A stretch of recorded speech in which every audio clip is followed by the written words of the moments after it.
जय हिंद। इससे पहले के क्लास में हम आपको परागण और निषेचन बता दिए थे। निषेचन के फलस्वरूप फल कैसे बनते हैं, फल कहाँ बनता है, फल के प्रकार कितने होते हैं, सत्य फल, असत्य फल, अनिषेच फल, सरल फल, समूह फल, मांसल फल, ड्राई फ्रूट, ये सब के प्रकार क्या होते हैं, इसको हम इस वीडियो में समझते हैं। देखिए, आपको हम बीट से पहले के वीडियो में बता दिए थे कि जो परागण होता है वो वर्तिकाग्र तक होता है यहाँ पर, और जब ये परागकण अंदर चले जाते हैं तो अंडाशय में क्या होता है, निषेचन। तो निषेचन के फलस्वरूप फल बनते हैं। तो पहला पूछेगा फल कहाँ बनते हैं, अंडाशय में। अब कहेगा कि फल किसे कहते हैं, तो परिपक्व अंडाशय यानी पूरी तरह से मैच्योर अंडाशय को हम क्या कहते हैं, फल कहते हैं। ये अंडाशय यानी ओवरी की बाहरी दीवारें उस फल की छिलके का रूप ले लेती है। फल कहाँ बनेगा, अंडाशय में बनता है। फलों का अध्ययन क्या कहलाता है, पोमोलॉजी या कार्पोलॉजी के नाम से जानते हैं। दो नाम होता है इसका, दोनों नाम होते हैं सब। फल का कहेगा कि मेन काम क्या होता है, तो फल का मुख्य काम जो होता है, जो बीज है, बीज को सुरक्षा देना ताकि अगली पीढ़ी को उत्पन्न किया जा सके। इसका PDF हम डिस्क्रिप्शन में दे देंगे, आप वहाँ से देख लेंगे। तो ये तो फल हो गया। फल कितने प्रकार के होते हैं, तो देखिए इसके कई अलग अलग वो होते हैं नापने के तरीके। देखिए, अगर आप बात करेंगे फलों के प्रकार, तो सबसे पहले निषेचन के आधार पर यानी फर्टिलाइजेशन कहाँ हो रहा है, इसी आधार पर फल 3 प्रकार के हो जाते हैं। सबसे पहला होता है ट्रू फल या ट्रू फ्रूट या सत्य फल, यानी ओरिजिनल फल, यानी सत्य कहने का मतलब जो जेन्युइन रास्ते पे चल रहा है। अगर किसी भी फल का निषेचन अंडाशय में होगा तो उसे हम कहेंगे सत्य फल। दुनिया के 95% फलों का निषेचन अंडाशय में ही होता है, तो हम उसे क्या कहते हैं, सत्य फल के नाम से जानते हैं। जैसे आम, जामुन, 90% जितने फल आप देख रहे हैं, 90% फल कहाँ उसके निषेचन होते हैं, अंडाशय में होते हैं। तो इसे हम क्या कहते हैं, सत्य फल।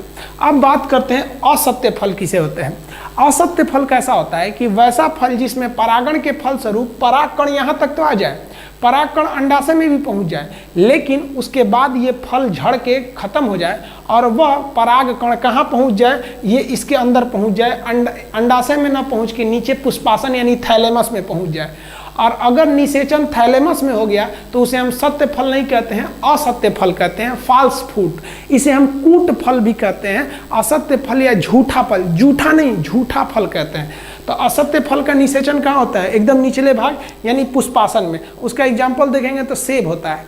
देखिए, जब सेब का फल लगता है, फूल लगता है, तो फूल का जब परागण होता है तो अंडाशय के नीचे पहुंच जाता है वो पुष्पासन में, और पुष्पासन में फल बनता है। तो ये क्या होते हैं, असत्य फल होते हैं। जबकि आप बात करेंगे आम का, तो आम एक सत्य फल होता है। इसका जो निषेचन होता है वो कहाँ पर होता है, अंडाशय में होता है। ये जामुन भी कैसा है, सत्य फल। अब आपको एकदम प्रैक्टिकली देखना है, तब तो फिर आपको भैया वैज्ञानिक बनना पड़ेगा। मतलब आपको माइक्रोस्कोप से लेकर पेड़ के पास बैठना पड़ेगा, उसको प्रतिदिन उस पर निगरानी रखनी पड़ेगी कि सत्य है या असत्य है। अब इसमें समझिए ध्यान से, तो 2 टाइप का फल समझ में आ गया आपको। एक हो गया अगर अंडाशय में हुआ तो सत्य, नीचे हो गया तो असत्य। अच्छा, ऐसा भी तो हो सकता है कि निषेचन होता क्यों है, मादा का जो अंडा है वो अंडाशय में है और इसी से आके परागकण को मिलना होता है, इसीलिए ना निषेचन होता है। अगर हम इस फूल को उल्टा कर दें, जहां हम फूल को उल्टा करेंगे तो इस मादा अंडाशय में उपस्थित अंडा डगर के कहाँ चला जाएगा, इस मुंह पे चला जाएगा। अगर फूल उल्टा कर दे तब ये मुंह पे चला जाएगा। और आपको पता है कि परागकण का यहाँ तक पहुँचना क्या कहलाता है, परागण कहलाता है। तो अगर कोई फल उल्टा लगा हुआ है तो उसमें जो अंडा है वो डगर के कहाँ चला जाएगा, वर्तिकाग्र तक चला जाएगा। और परागण जैसे होगा ना, तो वहीं पे लगली उदम तुरंत परागण के साथ साथ निषेचन हो जाएगा। यानी एक ही काम से 2 चीजें हो जाएंगी, परागण के साथ साथ निषेचन भी हो जाएगा।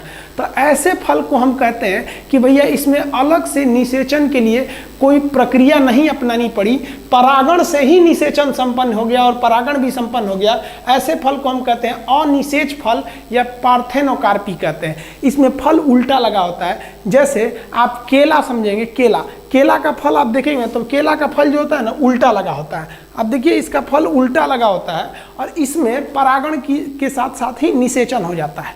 तो हम लोग फलों को निषेचन के आधार पर कितने भाग में बांट दिए, 3 भाग में बांट दिए। सबसे इंपॉर्टेंट याद रखिएगा, असत्य फल में सेब का पूछता है। सेब कैसा फल है, असत्य फल।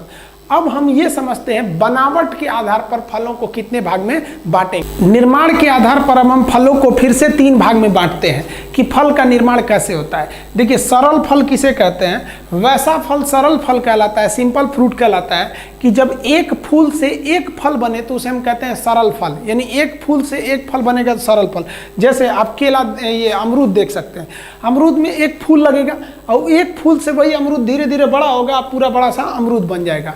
तो एक फूल लगा और एक फूल से एक ही अगर फल लगता है तो उसे कहते हैं सरल फल। आम भी देखेंगे, जितना ज़्यादा मोजर लगेगा उतना ज़्यादा आम खिलेगा, जितना कम मोजर लगेगा उतना ही कम आम होगा। तो एक फूल से एक फल निकला तो उसे हम क्या कहते हैं? सरल फल।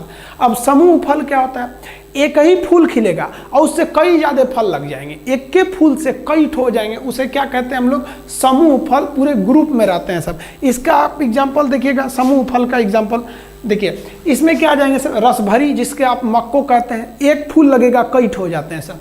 मदार, जिसको आकरा कहते हैं ना, मदार बचपन में आप लोग देखते होंगे, भुआ उड़ के जाता होगा, इसका पेड़ एक फूल लगेगा उसमें कई सारे फल लग जाते हैं। स्ट्रॉबेरी, स्ट्रॉबेरी में भी फूल एक ठो लगते हैं और उसी एक फूल से कई ठो स्ट्रॉबेरी निकल सकते हैं।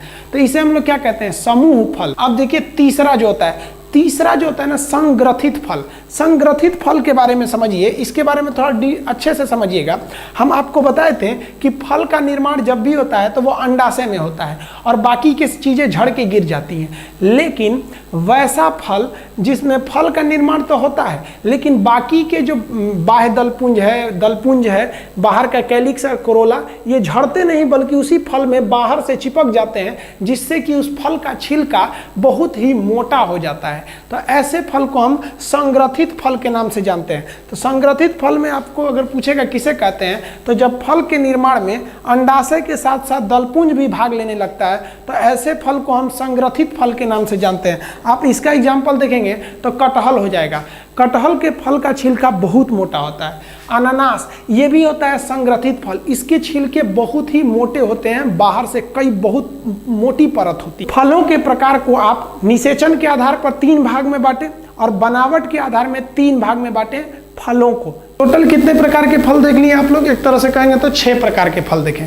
अब हम समझते हैं फल के भाग क्या होते हैं, जिसे हम लोग पेरिकार्प कहते हैं। अब पेरिकार्प के आधार पर फल 2 भाग में बटेगा। एक जाएगा फ्लेशी फ्रूट, जिसे हम कहते हैं मांसल फल, और एक होता है ड्राई फ्रूट, जिसे हम कहते हैं शुष्क फल। अब उसको समझते हैं हम लोग। देखिए, अब फल भित्ति क्या होता है? इंग्लिश में फल भित्ति को हम पेरिकार्प कहते हैं, यानी फल के कितने भाग होते हैं? तो पेरिकार्प के 3 भाग होते हैं। देखिए, फल का जो छिलका होता है, छिलका के जस्ट अंदर का भाग, ये छिलका के जस्ट जो छिलका से सटा हुआ भाग है, उसे कहते हैं हम लोग इपिकार्प, जिसे हम कहते हैं बाह्य फल भित्ति। छोटे बच्चों को देखिएगा, आम दे दीजिएगा खाने के लिए तो खाएगा, फिर छिलका पकड़ के इसे चूसेगा, पूरा खींचेगा, दांत से फाड़ देगा छिलके। तो वो क्या नोच ले जाना चाहता है? पूरा इपिकार्प को साफ करता है। हम लोग जब बेल खाते हैं तो बेल का जो बाहर का जो कड़ा वाला छिलका होता है, तो चम्मच से जिसको खखोर के आदमी निकालता है तो क्या खखोरता है? एपिकार्प। समझ में गया? जबकि ज़्यादातर फलों का हम लोग क्या खाते हैं? मीसोकार्प, यानी बीच वाला भाग जो छिलका से सटा है आदमी उसको फेंक देता है, और जो गुठली से सटा है उसको भी फेंक देता है, बीच वाला ही खाता है। तो बीच वाले भाग को कहते हैं मेसोकार्प, यानी मध्य फल भित्ति, और जो गुठली से सटा रहता है उसे कहते हैं इंडोकार्प, यानी आंतरिक फल भित्ति।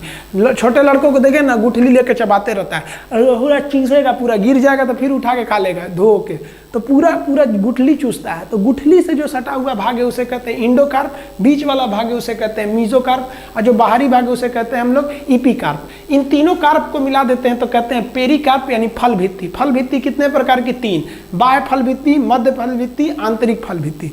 इस आधार पर फलों को हम 2 भाग में बांटते हैं। वैसा फल जिसमें ये तीनों भाग आपको दिख जाए या तीनों भाग में अंतर पता चल जाए, उसे हम लोग कहते हैं फ्लेशी फ्रूट, यानी मांसल फल, जैसे अमरूद, केला, आम, ईटीसी।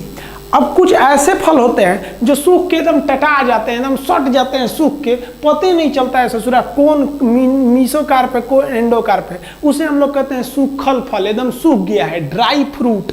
ड्राई फ्रूट को ही हम कहते हैं मेवा। जैसे आप सबसे अच्छा एग्जांपल देखिएगा अंगूर का। अंगूर जब पेड़ पे रहता है, जिसको हम फल के रूप में खाते हैं, वो फ्लेशी फ्रूट रहता है। अंगूर का छिलका भी होता है, देखिएगा ना, कुछ कुछ नखड़ा करने वाली लड़कियां होती हैं सब ना, तो अंगूरवा का छिलकवा नोच के खाती हैं सब, दिखाने के लिए नोच के खाती हैं सब कि हम बहुत ही एलिट क्लास के लोग हैं, हमको देखो हम कितने मतलब एडवांस है कि अंगूर का छिलका नोच के खाते हैं। अरे बाप रे। तो देखिएगा वो जो छिलकवा नोचते हैं लोग, वो क्या हो गया, ईपीकार्प हो गया। और जो अंगूर खाया जाता है मेन भाग, वो क्या हो गया, मीसोकार्प हो गया। अंगूर में भी छोटे छोटे बिया होते हैं, वो इंडोकार्प में चले जाते हैं। लेकिन जब आप उसी अंगूर को सुखा देते हैं तो वो बन जाता है किशमिश। अब वो फ्लेशी फ्रूट से चला है या ड्राई फ्रूट में। अब किशमिश में क्या पता चलेगा, छिलका छोड़ाइएगा, सब तो आपस में सूख गया है। तो काजू किशमिश गरी छुआड़ा एकदम सूख गए हैं सब, तो वो किस में चले जाते हैं, ड्राई फ्रूट यानी मेवा में। और अगर ये पूरे पार्ट्स अलग अलग हैं तो उसे क्या कहते हैं, फ्लेशी फ्रूट। तो इस आधार पर फिर आप फल को बांट सकते हैं। समझ में आ गया। अब नेक्स्ट वीडियो में हम चर्चा करेंगे अगले टॉपिक के बारे में। जय हिंद।